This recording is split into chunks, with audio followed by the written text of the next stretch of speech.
Olá, queridos, como eu anunciei, a partir do começo agora de 2023, postar material exclusivo, ou pelo menos antecipado, no grupo do Telegram e depois para as outras redes sociais, de preferência 3 vezes por semana, no mínimo, né? Podem ser vídeos como esse e outros, e textos, reflexões, matérias de outros meios, de algumas revistas, enfim, que tenham relação com a igreja, com a Bíblia, com a teologia, enfim, tá? Então hoje nós vamos começar falando sobre o cuidado que o obreiro deve ter consigo mesmo.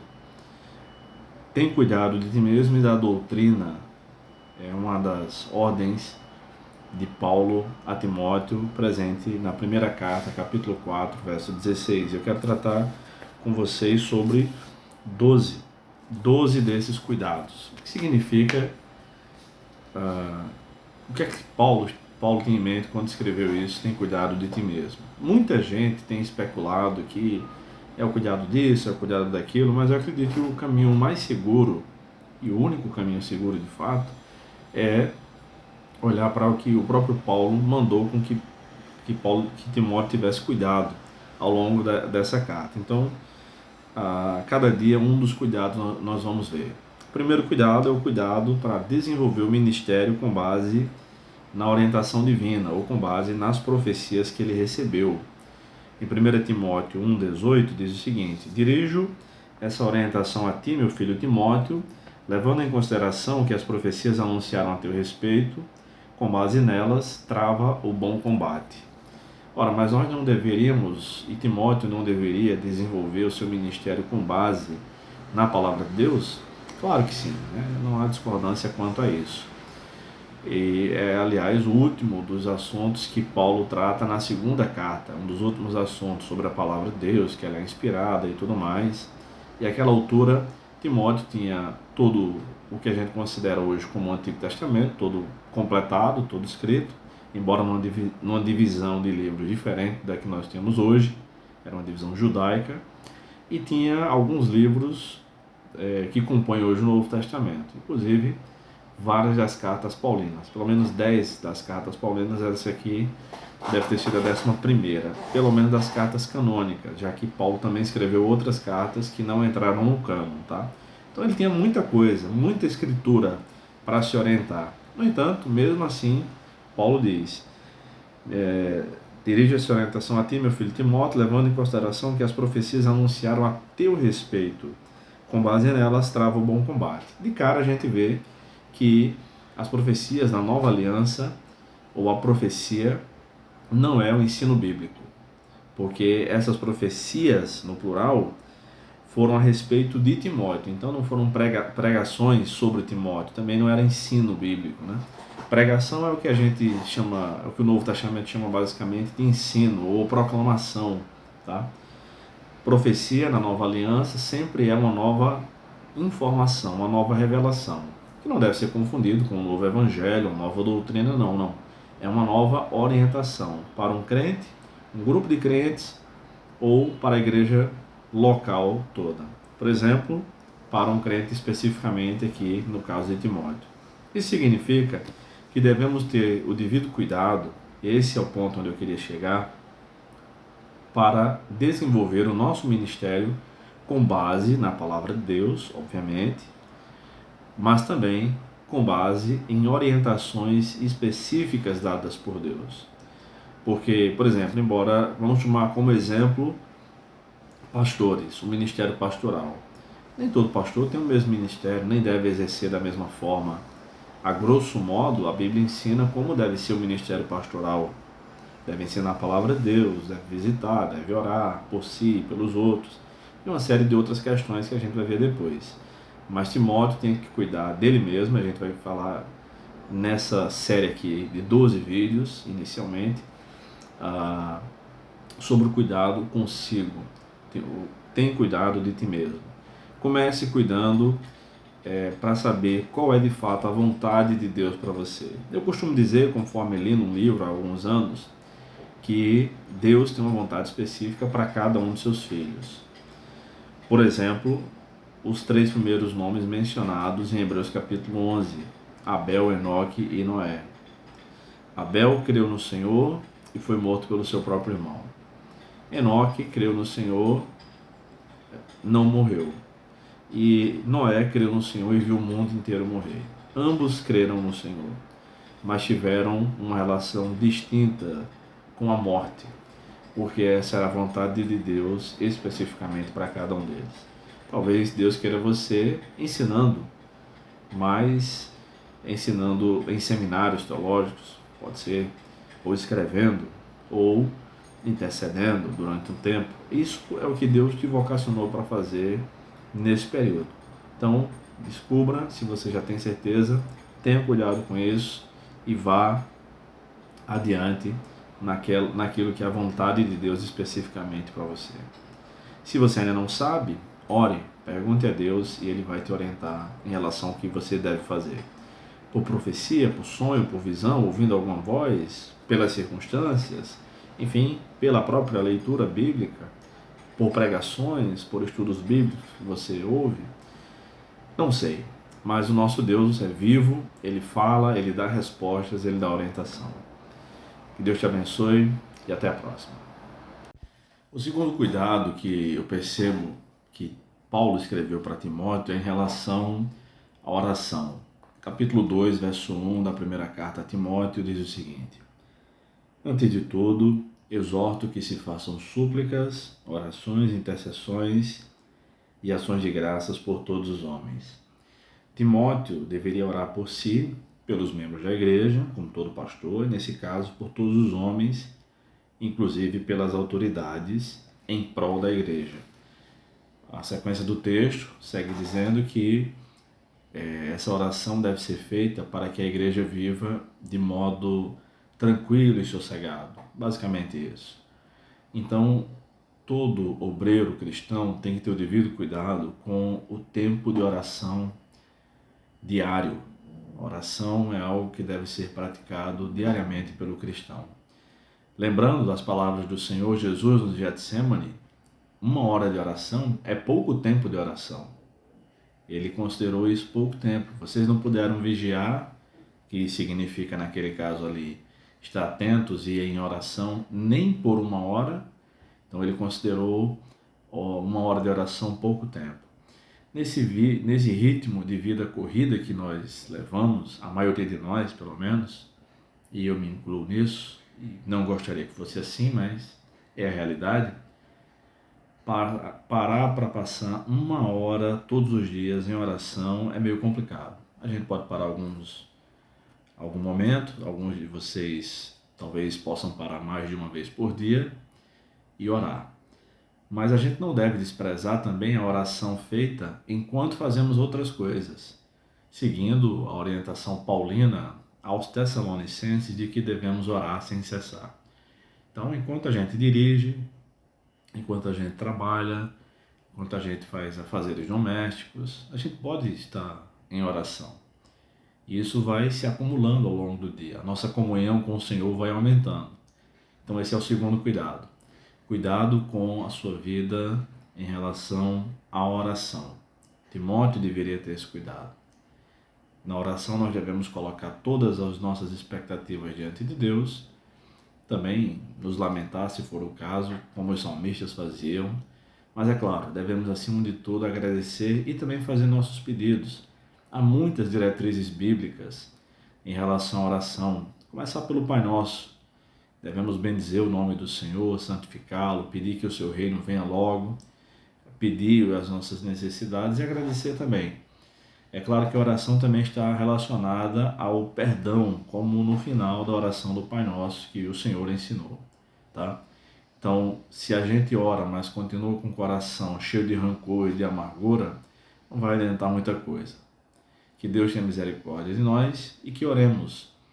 Se estivermos sem vontade, oremos até que dê vontade de orar. E quando estivermos com vontade, continuemos orando. Deus nos abençoe e até a próxima.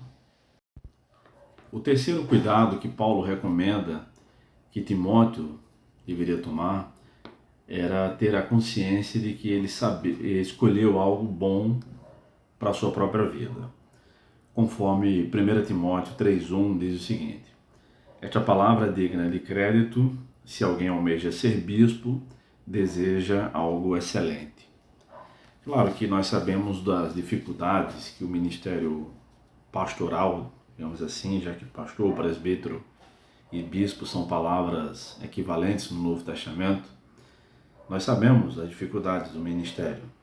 Paulo sabia, ou se sabia, né? E Timóteo também sabia, ele era um bispo da igreja e cidade de Éfeso, que era uma cidade polo, digamos assim, para muitas igrejas da região. Mas ele havia escolhido algo bom. O ministério tem seus desafios, todos nós sabemos, seja ele qual for. Tem igrejas que o problema é a falta de dinheiro, tem igrejas que o problema é o excesso de problemas, né? Que a dificuldade, melhor dizendo, é o excesso de problemas na membresia, membros insubordinados, às vezes a vizinhança da igreja, escândalos que a gente tem que administrar e resolver, escândalos até que aconteceram antes da gente chegar naquela igreja, mas é uma coisa boa servir a Deus sendo um pastor, sendo um bispo, um presbítero. Não há também ministério mais importante do que o outro, mas devemos saber que Deus nos chamou para algo muito bom, apesar das dificuldades, porque nós estamos ajudando pessoas, estamos pastoreando pessoas, cuidando, ajudando essas pessoas a se acertarem na vida e até vocacionalmente, seja ela qual seja a vocação religiosa ou não, ministerialmente, estamos corrigindo, ajudando essas pessoas, disciplinando para que elas caminhem bem com Deus, com suas famílias, com seus amigos e até consigo mesmo, né? Porque há pessoas que se acham completamente inaptas para a realização das mais simples tarefas por conta de traumas, coisas que aconteceram na infância, na adolescência, até mesmo na fase adulta. Então, o terceiro cuidado que a gente deve ter é não se contaminar com os pastores frustrados que existem e que dizem que pastorear é uma coisa muito ruim. É realmente difícil, mas não é ruim, é bom. Aquele que foi vocacionado sabe que é bom. O nobre pastor antigo, Charles Spurgeon, diz que a gente deve fazer de tudo para fugir do ministério. Se a gente não conseguir, é porque Deus realmente nos chamou. Então, quem foi vocacionado sabe como é bom. Então tenhamos esse cuidado, que a palavra de Deus, aqui na primeira carta a Timóteo, capítulo 3, verso 1, seja mais importante e relevante para nós do que a palavra de alguns pastores, a experiência de alguns pastores que dizem que pastorear é ruim, ser pastor não é nada bacana, enfim. Você foi chamado para algo melhor, para algo grande, para algo bom. Deus te abençoe e tome cuidado com isso. Olá, queridos. Quero falar hoje sobre o quarto cuidado que Paulo instruiu Timóteo a ter consigo mesmo. Cuidado constante com seu caráter cristão. Eu estou tomando como base 1 Timóteo 3, versos 2 e 3, que diz o seguinte: é necessário que o bispo seja irrepreensível, marido de uma só mulher, equilibrado, tenha domínio próprio, seja respeitável, hospitaleiro, apto para ensinar, não dado ao vinho nem à violência, mas amável, inimigo de discórdias, não ganancioso. A maioria das características de um bispo, pastor ou presbítero diz respeito muito mais ao seu caráter do que ao seu conhecimento, ou aquilo que consideramos ser algo acadêmico, por assim dizer. Então, Timóteo tem que ter cuidado com isso, seu constante caráter cristão. Enquanto muitas igrejas hoje escolhem seus pastores pelos currículos acadêmicos, sem levar muito em consideração o seu caráter, as escrituras ensinam que o caráter é mais importante do que a academia, do que o conhecimento. É claro que tem que ter conhecimento da doutrina, tem que ser apto para ensinar, tem que ter cuidado consigo mesmo e da doutrina, embora tenham focado aqui especificamente no cuidado pessoal. Que Deus abençoe e que tomemos o devido cuidado com isso. Até mais. Queridos irmãos, o quinto cuidado que Paulo mandou que Timóteo tivesse foi em relação à sua própria família. Quem cuida da sua família, cuida de si mesmo. E nós percebemos isso na primeira carta, capítulo 3, versos 4 e 5, que dizem: deve governar bem a própria casa, mantendo os filhos em sujeição, com todo respeito, pois se alguém não sabe governar a própria casa, como cuidará da igreja de Deus? Essas são as características, entre outras, para a escolha de um novo pastor. E é claro que se eram exigências para um novo pastor, eram também exigências para o pastor titular, para o bispo de Éfeso, Timóteo. Os homens devem governar bem a sua própria casa e as mulheres devem ajudá-los nisso. Todo servo de Deus deve dar prioridade à família, ao invés de à igreja. Primeiro a família, depois a igreja. De modo algum isso é invenção minha, isso é o que está registrado na passagem que eu acabei de ler. E é lamentável saber que muitos têm invertido essa ordem e aí não tem mais condições de restaurar nem de cuidar de sua própria casa, de sua família. O homem deve cuidar de sua esposa, de seus filhos, em todos os aspectos. Assim, ele cuidará de si mesmo.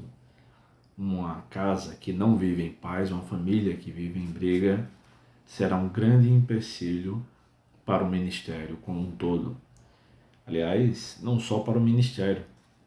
Qualquer homem de bem que sai para trabalhar de manhã, se sai de casa brigado com a mulher e com os filhos, não vai passar o dia bem. Isso faz parte da natureza humana e faz parte da natureza masculina, sobretudo dos que foram regenerados. Então, quinto cuidado, cuide da sua própria família. Só depois cuide da igreja. Então, isso também vai garantir que o obreiro cristão tenha moral, tenha autoridade para governar a casa de Deus. Porque se ele não governar bem sua própria casa, o próprio texto pergunta: como cuidará das coisas de Deus? Como governará a casa de Deus? Que Deus abençoe e até mais. O sexto cuidado que Paulo recomenda que Timóteo tivesse é que ele tivesse cuidado com a sua própria reputação para com os de fora da igreja. O texto de 1 Timóteo 3,7 que diz: também é necessário que tenha bom testemunho dos de fora, para que não seja envergonhado nem caia na armadilha do diabo. É mais uma daquelas características do capítulo 3 que se referem à ordenação pastoral, ou seja, daqueles candidatos ao ministério pastoral. E se os candidatos deviam ter essas características, muito mais o pastor que iria ordená-los, obviamente. Muita gente tem repetido por aí uma frase que eu não sei de quem é a origem, não sei quem é o autor, mas diz: cuide da sua comunhão com Deus e Deus vai cuidar da sua reputação. Essa frase parece ser bonita, é romântica, mas não é bíblica, tá? O que Paulo está mandando Timóteo fazer aqui é ele mesmo cuidar da sua própria reputação, sendo uma pessoa de bom testemunho, para que não seja envergonhado nem caia na armadilha do diabo. A ideia é que o pastor deve ser respeitado tanto pelos de dentro da igreja, e todos os cristãos, todos os líderes em especial, como pelos de fora. O obreiro cristão não pode ser conhecido como um caloteiro, uma pessoa mal educada, uma pessoa insuportável, uma pessoa de mau humor, uma pessoa de mau caráter, né? Não, tem que ter cuidado com a reputação fora da igreja. Não pode ficar devendo, não pode passar cheque sem fundo, nenhum cristão pode, muito menos o obreiro, tá? Então, tenha cuidado com isso. Não é só a questão do mal que deve ser evitado, é a aparência do mal também. Então, que Deus nos ajude a nos mantermos numa vida ilibada e que fora da igreja também sejamos assim. Você conhece ou como o porteiro do seu prédio conhece você? Uma pessoa educada ou mal educada? Como o pessoal do supermercado ou do mercadinho onde você faz suas compras conhece você? Como alguém bem educado, alguém gentil ou alguém alvoroçado que ninguém gosta de atender? Como os seus funcionários na sua empresa, os seus colegas de trabalho lhe conhecem? Ah, aquele crente chato, aquele pastor insuportável, ou como uma pessoa amistosa, que sabe fazer amizade, que sabe conversar, enfim. Que Deus nos ajude. Esse é o sexto cuidado. Saber que na caminhada cristã a gente precisa fazer escolhas, inclusive com quem a gente vai trabalhar. Com quem a gente vai trabalhar no seminário, onde a gente vai lecionar, com quem serão nossos copastores ou os nossos pastores titulares e assim por diante. E Timóteo tinha que, como bispo de Éfeso, escolher levantar a liderança, escolher e ordenar novos pastores. Então eu tenho duas referências bíblicas hoje. 1 Timóteo 3,8, que diz: os diáconos, da mesma forma, devem ser respeitáveis de uma só palavra, não dados a muito vinho, nem dominados pela ganância. E 1 Timóteo 5,22, não imponhas as mãos precipitadamente sobre alguém, nem participes dos pecados dos outros. Conserva-te puro. Timóteo tem que escolher, então, com cuidado, os diáconos e, consequentemente, as diaconisas também, aquelas mulheres ali do texto que fala sobre os diáconos não são esposas dos diáconos, porque não há uma exigência para a escolha de pastores, para a escolha da esposa de pastores, melhor dizendo. Então, que é um cargo eclesiástico mais alto que o diaconato, tá? Notoriamente ali são diaconisas. Mas esse é um outro assunto para um outro dia, um outro vídeo. Enfim, e em relação a pôr a mão, não é pôr a mão para orar por uma pessoa que estivesse doente, é para consagrar ou ordenar, como em algumas denominações é chamado. Saber escolher aqueles que Deus colocou ao nosso lado para nos ajudar ministerialmente e dar-lhes as devidas oportunidades é necessário para o bom andamento da obra de Deus. Se a gente parar para pensar, Jesus tinha 12 copastores, então tinha muito trabalho a ser feito.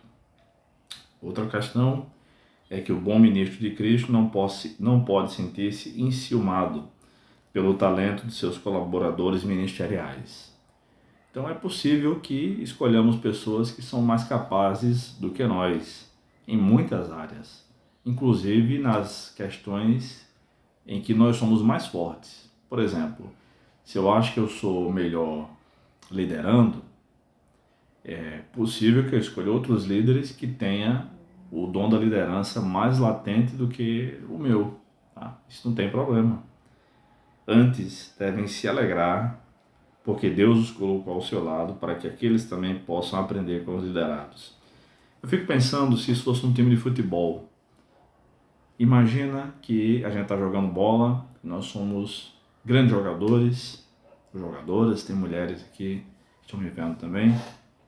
De repente, tem alguém no nosso time que joga muito melhor que a gente. A gente vai ficar chateado por isso? Claro que não. Não deve ser assim. Não funciona assim geralmente, né? A gente vai ficar feliz, porque o time vai ficar mais forte, vai conseguir mais vitórias, mais títulos e assim por diante. Então esse é o sétimo cuidado. Cuidado com a escolha dos líderes com quem você vai trabalhar. Escolha pessoas que Deus levantou para isso, não sufoque o ministério das pessoas e deles suporte para que desenvolvam o seu ministério. Que Deus te abençoe e até mais. Queridos amigos, queridos irmãos, vamos para o nono cuidado, e esse cuidado é em relação com o alcance da nossa influência. Eu estou baseado em 1 Timóteo 4,12, passagem muito conhecida, que diz: Ninguém te menospreze por seres jovem, mas procura ser exemplo para os fiéis na palavra, no comportamento, no amor, na fé e na pureza. Tudo que pessoas importantes ou pessoas que têm seguidores, pessoas influenciadoras falam, repercute. Tudo que é postado na internet, tudo que é escrito num livro ou mesmo na internet, né, como um texto, como um vídeo, repercute. Porém, a influência e a repercussão do que os líderes cristãos compartilham na internet, por exemplo, falam em suas aulas, no seminário, na igreja, pregam nos púlpitos, conversam com determinadas pessoas que virão se tornar público, aquelas conversas virão se tornar públicas, tem um efeito muito maior, tem um efeito multiplicador, amplificador até. Nossa palavra tem peso maior do que a de muitos outros irmãos que não são líderes. Eu mesmo gostaria de escrever muito mais coisas, de publicar muito mais vídeos, de escrever algumas outras coisas que eu me resguardo de fazer para que não escandalize os irmãos, para ser um exemplo na palavra, por exemplo, né? E no comportamento, no amor, na fé e na pureza com o que é falado. Então é importante que a gente tenha noção que o nosso Senhor Jesus Cristo falou a respeito disso também. Ele disse que tinha muitas outras coisas para dizer, mas os discípulos não estavam prontos para ouvir. Guardadas as devidas proporções, nós também temos muitas coisas para dizer e é melhor se calar diante de algumas situações, porque pode escandalizar e até dividir o corpo de Cristo. Não estou dizendo que a gente vai se omitir na doutrina, na pregação bíblica, no ensino bíblico. Não, não é uma questão de omissão.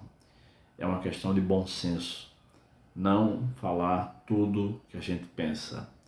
Não escrever tudo que a gente quer. Não fazer vídeo sobre tudo que a gente gostaria de fazer. Cuidado com o alcance da sua influência. Que seja um alcance benéfico, abençoador. Assim como deveria ser com Timóteo, deve ser conosco também. Que Deus nos abençoe e até mais. Queridos, quero falar sobre o 10º cuidado ministerial que precisamos ter. O cuidado com o progresso ministerial. Precisamos ter o devido cuidado para progredir ministerialmente. Isso eu estou embasado em 1 Timóteo 4, versos 14 e 15, que dizem: não deixes de desenvolver o dom que há em ti, que te foi dado por profecia, com a imposição das mãos dos presbíteros. Ocupa-te dessas coisas, dedica-te inteiramente a elas, para que todos possam ver teu progresso. Paulo tinha essa preocupação não somente no seu próprio ministério, como também naqueles que ele discipulava, que ele mentoreava, né? Uma palavra moderna, até anacrônica, usada em relação aos tempos bíblicos. Mas, seja como for, todo obreiro cristão deve progredir naquilo que faz no seu ministério à medida que o tempo vai passando. Você prega, pregue cada vez melhor. Canta, cante cada vez melhor.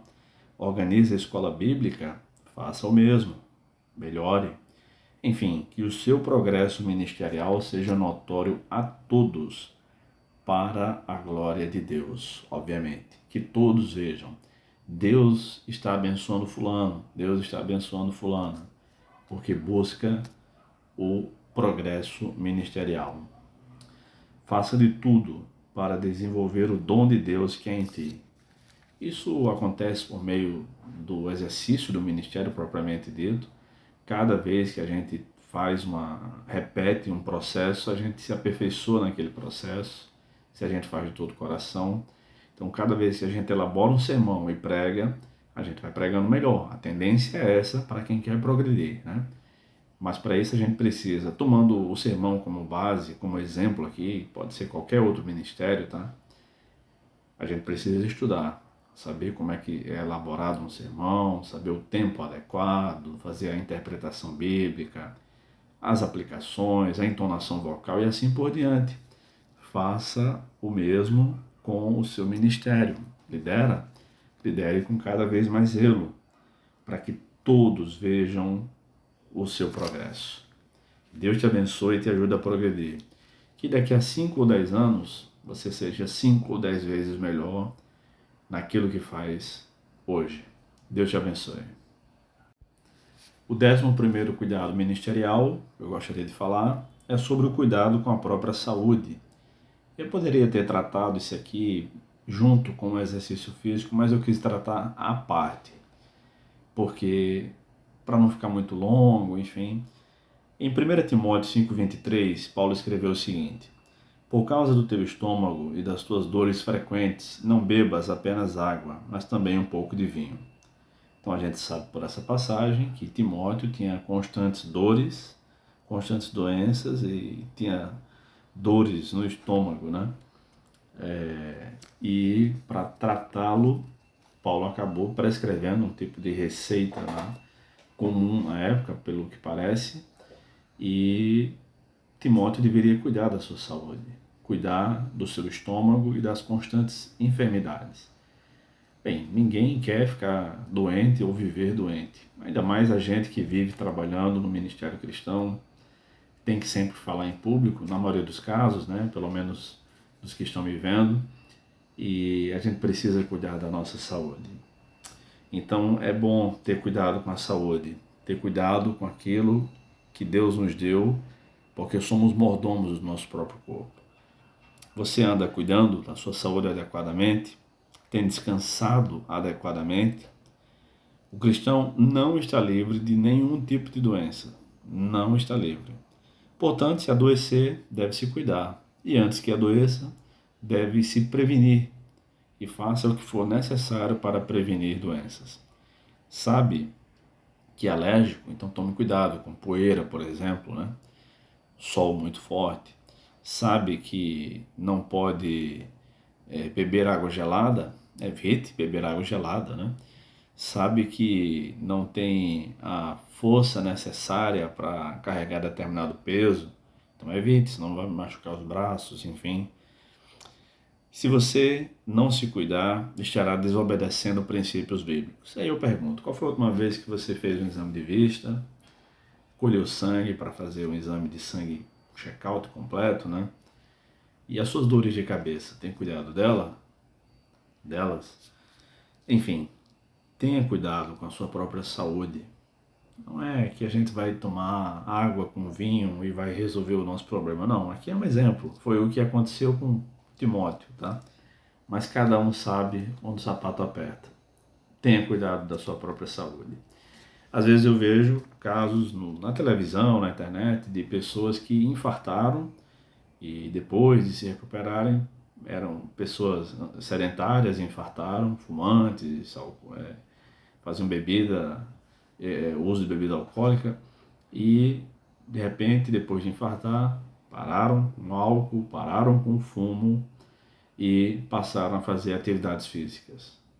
Antes diziam, não tenho tempo para isso, mas agora acharam tempo, né? Então, mesmo que você não goste muito, como eu também não gosto muito de determinadas atividades físicas, mas eu faço. Tenho procurado fazer cada vez mais, tem sido muito bom. E como é que eu faço? Eu penso, se eu não fizer isso, eu vou morrer mais cedo. Eu faço como quem toma um remédio. Remédio não tem gosto de doce de leite, né? E às vezes tem até efeitos colaterais, mas quando a gente está doente precisa tomar. Então eu faço minha caminhada, nem sempre é tão agradável como era jogar bola quando eu era mais jovem, mas eu vou como quem toma remédio. Então tenha cuidado da sua saúde. O 12º e último cuidado pastoral ou do seu próprio corpo, da sua própria vida, que Paulo recomendou que Timóteo tivesse, foi em relação aos perigos que o dinheiro pode trazer. Em 1 Timóteo 6,10 está escrito o seguinte: porque o amor ao dinheiro é a raiz de todos os males, e por causa dessa cobiça, alguns se desviaram da fé e se torturaram com muitas dores. É claro que todos precisamos de dinheiro, é claro que o trabalhador é digno do seu salário, e neste parágrafo, né, que é um capítulo mal dividido, começa no capítulo 5, 17 e vai até o 6, 10, de 1 Timóteo, com uma intromissão ali, digamos assim, sobre os deveres dos servos e senhores, a relação entre servos e senhores, no meio da passagem, nós vemos sobre o salário pastoral, sobre o sustento pastoral. Mas essa não deve ser a maior preocupação. O ministério cristão não é um lugar para quem quer enriquecer. Então, faça outras coisas. Escreva livros, publique, monte cursos, enfim, faça outros trabalhos, dê aulas à parte, enfim. Mas a Igreja de Deus não é um lugar para quem deseja enriquecer. É claro, nós sabemos que alguns pastores que ganham muito dinheiro, porque a igreja tem condições de dar um bom salário para eles, salários altos até, e às vezes até salários que destoam da realidade. Quanto a isso, eu me posiciono contrário. Tá? De qualquer forma, esse versículo resume a questão do salário pastoral abordada no parágrafo. O ministério cristão não é um lugar para quem quer enriquecer. E, concluindo essa nossa série de 12 vídeos sobre o cuidado pastoral, eu quero fazer alguns apontamentos ainda. Jenny Edward Waite Jr., um teólogo luterano, escreveu no livro Deus em Ação, a vocação cristã em todos os setores da vida, da cultura cristã, o seguinte: Deus decidiu agir por intermédio dos seres humanos que, com suas diferentes habilidades e de acordo com seus diferentes talentos, servem uns aos outros. Essa é a doutrina da vocação. Exerça a sua vocação tendo cuidado de si mesmo. Se você não cuidar de si mesmo, ninguém mais vai cuidar e você não vai conseguir exercer o seu ministério, a sua vocação. Seja como for, pastores, pastoras, irmãos, irmãs que estão me vendo, precisamos entender o seguinte também. Nem todos os crentes são pastores ou cooperadores da igreja. Eles não precisam sê-lo para se apresentarem perfeitos diante de Deus. E aqui estou citando Waite mais uma vez. Uma posição que é alcançada mediante o sangue de Cristo. Mas todos os crentes são sacerdotes. Todos nós. Todos os crentes, como sacerdotes do Antigo Testamento, podem ir à presença de Deus graças ao sangue do Cordeiro.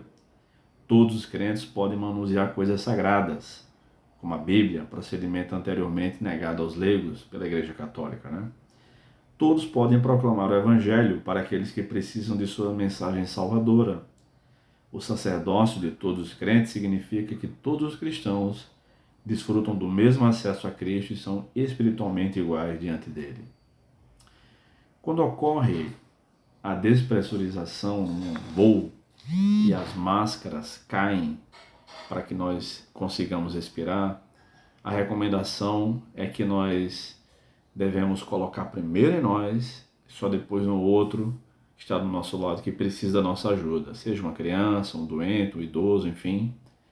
Ou seja, se a gente não cuidar logo de nós mesmos, a gente não vai conseguir cuidar de mais ninguém. Que Deus nos abençoe, que esses 12 pequenos vídeos, essas 12 pequenas mensagens, lições, enfim, tenham servido para vocês de alguma maneira. E eu peço a vocês que compartilhem este conteúdo e convidem pessoas para o nosso canal no Telegram, porque essa foi apenas mais uma das séries de reflexões curtas que eu pretendo compartilhar com vocês ao longo desse ano. Que Deus abençoe, peço que orem por mim e tenha cuidado de ti mesmo e da doutrina.